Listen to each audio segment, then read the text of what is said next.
of Shira Seven, Sprinkle Sprinkle. Does her advice work?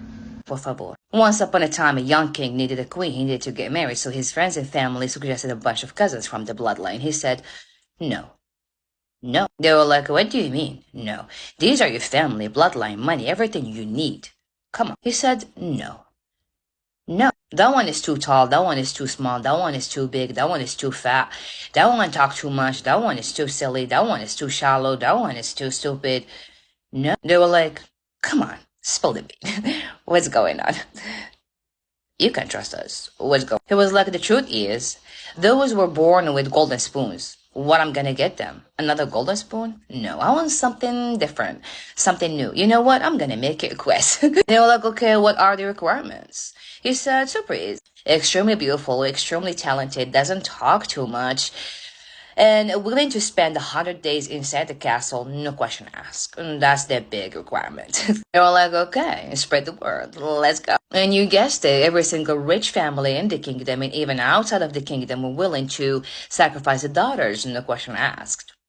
But the thing is, none of those candidates could last 2 days in the castle, so they were just running for their lives. Running. And of course, they signed an NDA, and NDA at the time was like, if you speak, la guillotine. You hear me? You die. So nobody spoke, but rumor had it at the time something is weird happening behind those doors in the castle. Something is weird. One dark, stormy, crazy night, a young girl from some poor, small villages outside of the kingdom came in knocking on the doors of the castle. Open the door! Open the door! I am the queen! I want to be the queen! I am the queen! Open the door, please! Oh my god, that sounds like Gypsy Rose. One of the guards came in with a torch and was like, hey, pretty face, what you doing? It's so dark and crazy and cold. What you doing? She said, I am the queen. I want to be the queen. Please, I want to talk to the king. He was like, you poor peasant, you go away. The king is asleep. He got no time for you. She said, no, I'm here for the quest. I am the queen. I'm not going anywhere. I can't do this. Please, I want to speak to the king. I was like, you know what?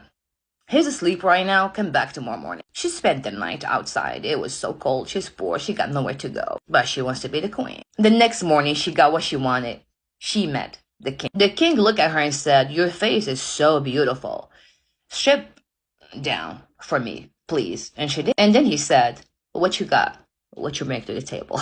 She said, I was told that I was extremely beautiful. He said, yeah, I can see that. What else? She said, I am super poor from a poor family. We got nothing. He said, okay, what else? She said, I only eat every other day. He said, right. I do everything by myself. I work inside the home and outside the home. My mom is super sick. My dad is a loser. So I taught myself how to do everything by myself. I taught myself how to read, how to write. I do poetry and I do some other stuff. He said, all right, what else? She said, we got no life back home. I don't talk too much. I don't even have an opinion. He was like, ooh, really?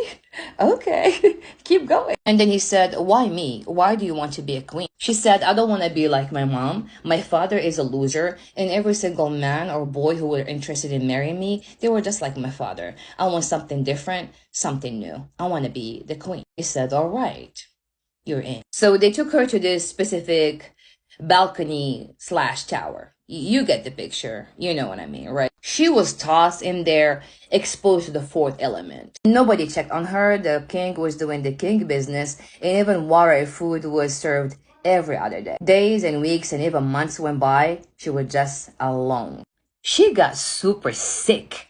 Nobody gave a shit about her. But she was hanging there by a thread. Yeah, but she's fine. She wants to be the queen. The 99th day. You hear me? The 99th day. She was screaming, knocking on those doors. I want to talk to the king.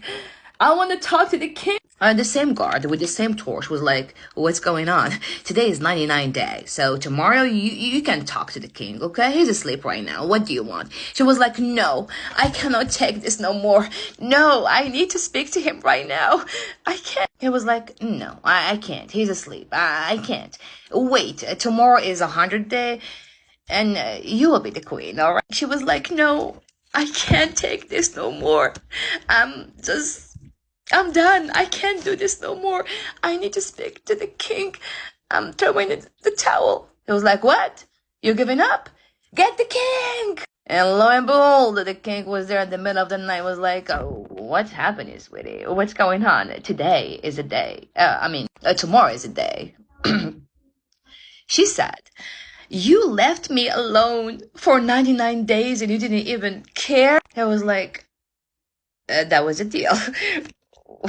She said, I was expecting you to have kind of mercy in your heart and get me inside. This is awful. He said, that was a deal. That was a deal. She said, I was hoping you change your mind and you get me inside after maybe a week or so when you see how much love I have for you and how much dedication I got. And you did it. And that was expectation versus reality. He was like, that was a deal.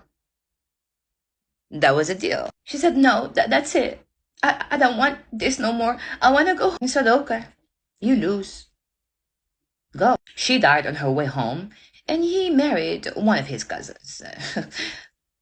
See, Shira is not teaching anything new under the sun. Shira just reminding women everywhere of something that I love to call the old happy wives guide or manual. And let me get you a quick breakdown of the Shira teaching. There are three kinds of Shiras. There are the Shiras who are the extreme side of feminism, who just hate men, straightforward. Number two, the ones who have been through a lot of shit and tribulation in their lives because of their poor judgment and bad choices, and now they decided to make their own money and they don't need men. Number three is the living proof, walking, talking example legend of Shira's life, which is the sprinkle lady. Women who follow exactly what they preach. Now, which one should you follow?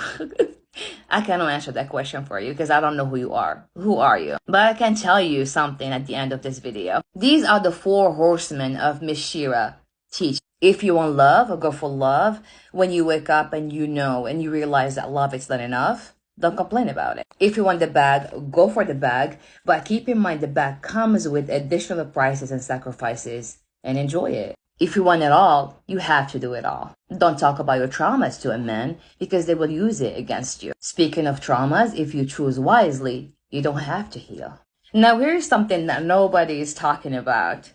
Shira is not for everyone. Shira is for motherless women because this shit needs to be taught at home in the early age. Shira is the female version of the book, The 48 Laws of Power. Think about it. So why the first one is celebrated and the second one is being manipulated? Make it make sense. But what Shira is saying is exactly what I have been saying the last few months. You are either an extension or the opposite of something. Now, to answer that question, if you remember, you don't have to listen and follow none of those. You only need to look around you. Look at your mother or any kind of female representation you have around you. If you are good, financially speaking, you're good. If they're not, God help you. Sprinkle, sprinkle. So what do you think went wrong with that poor girl? She fell in love with the potential and she was not willing to pay the full price. Yeah. Believe me when I tell you, if everyone spoke and understood English, women would be flocking to Shira's. She will be the international anthem for women everywhere. Something you don't know. Each and every single community, they have their own Shira's. Yeah, I'm telling you. And if Shira was a song, she would be, If I Can't Have Love, Give Me More Power by Halsey. That girl, she knows. She knows.